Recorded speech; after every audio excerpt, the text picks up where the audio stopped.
Ustaz. Iya. Silakan Ustaz, mau duduk atas bawah boleh? Duduk. Oh, ente duduk. Bebas. Tiduran juga boleh Ustaz. Iya, Pak Ustaz. Apa kabar nih Pak Ustaz? Langsung kan? Langsung. Mau langsung pulang lagi? Oh. Kita dengerin dulu tausiahnya. Iya, Bismillahirrahmanirrahim.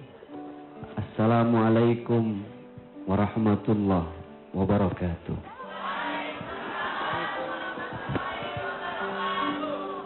Hamdan wa syukran lillah. Segala puji, seluruh kalimat syukur hanya untuk Allah. Salatan wa salaman li Rasulillah. Salawat dan salam teriring untuk manusia yang paling hebat, manusia yang paling sempurna dilihat dari sisi manapun, Nabi kita Nabi Muhammad sallallahu alaihi. Saya senang banget ini abang-abang. Iya Pak.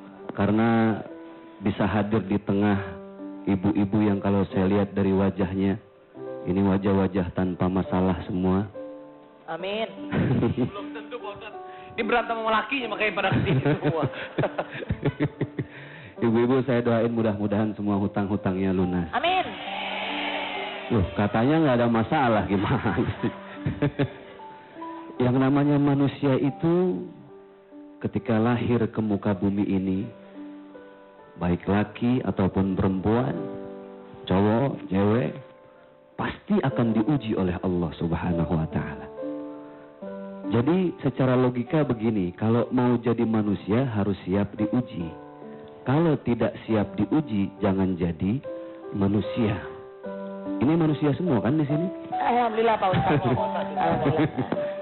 Karena kita manusia, maka harus sadar sesadar-sadarnya bahwa Allah akan menguji kita.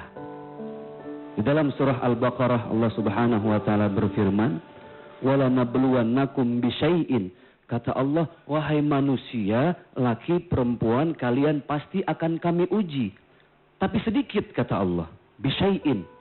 Coba pikirin, banjir besar nggak nih kira-kira? Di mana-mana kan? Iya. Saya dengar sampai ada yang 6 meter katanya Bang. Betul. Subhanallah kan? 6 meter, waduh gentengnya juga udah gak kelihatan kalau kayak gitu.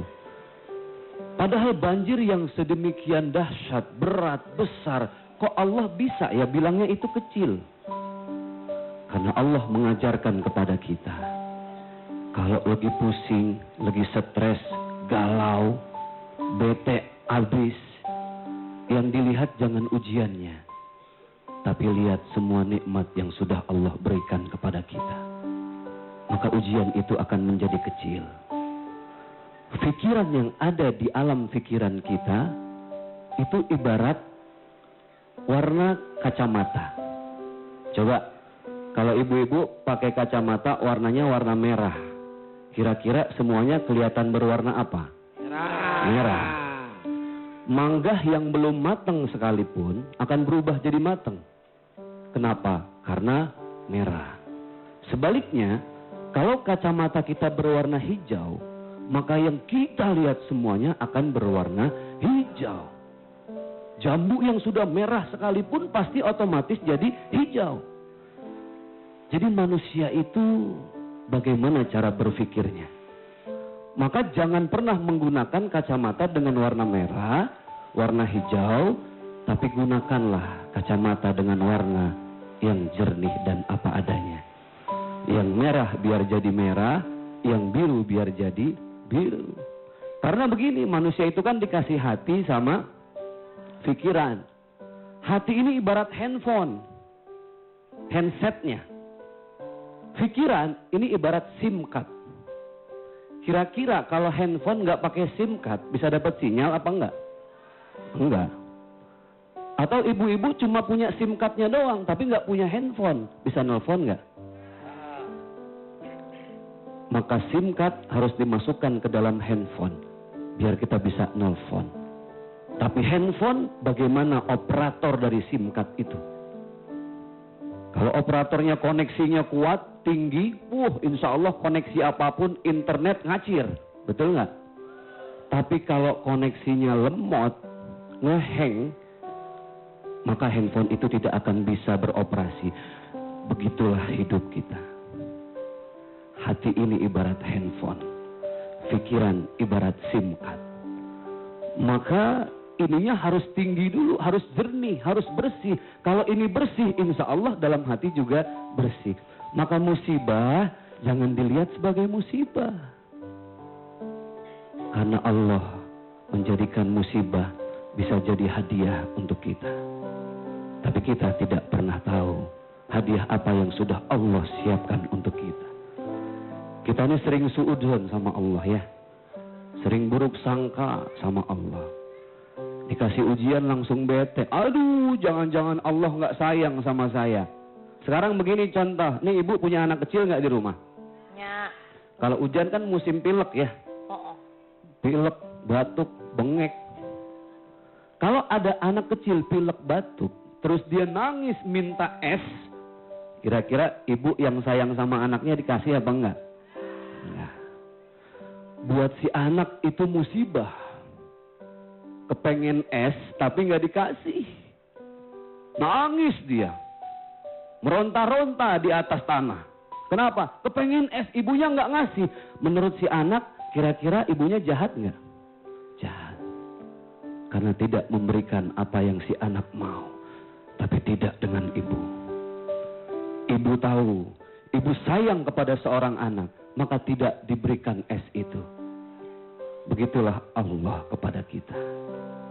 Kadang kita mau Allah ngasih yang kita mau, padahal belum tentu yang kita mau itu terbaik menurut Allah.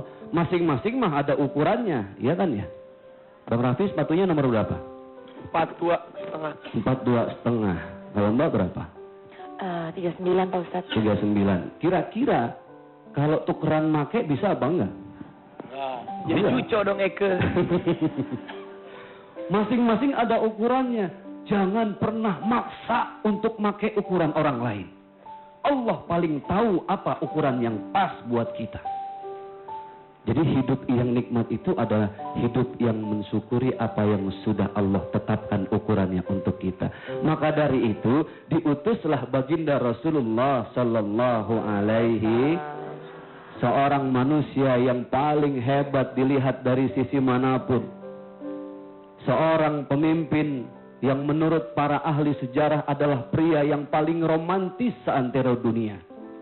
Baginda Rasulullah sallallahu alaihi wasallam. Rasul mengajarkan kepada kita apa? Kemuliaan akhlak.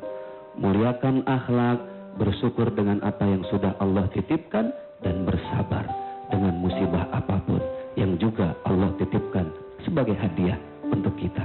Mudah-mudahan bermanfaat, sedikit tapi bermanfaat dunia akhirat. Billahi taufiq wal hidayah. Assalamualaikum warahmatullahi wabarakatuh. Waalaikumsalam warahmatullahi wabarakatuh. Terima kasih Pak Ustadz. Mudah-mudahan sahabat dahsyat kata-kata mutiara dari Pak Ustadz ini bisa menjadikan hikmah buat kita, berkah buat kita semuanya, Amin. supaya kita melangkah ke depan menjadi lebih baik lagi. Amin. Jadi kita kalau mau melihat sesuatu, intinya kata Pak Ustadz, harus melihat secara jernih. Betul. Nggak boleh berat sebelah. Dan sabar. Sabar. Insya Allah semuanya. akan Dan kalau kita dilewati. mendapatkan musibah, jangan menggerutu. Betul.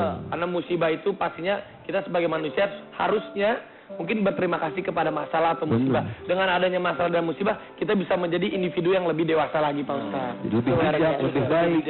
Benar. Kita harus pandai memetik hikmah. Betul. Tapi sebelum metik, lihat dulu udah matang apa belum. Kalau udah matang baru dipetik dah hikmahnya ya. Mangga kali Pak. Oke, Ya udah. baiklah. Sekarang. Terima kasih, sekali Pak lagi, Ustadz. Terima kasih. Sama-sama. Sering-sering mampir ke sini. Ya, Insya Pak Ustadz. Allah. Biar sahabat aja Terima- tambah jernih hati dan pikirannya.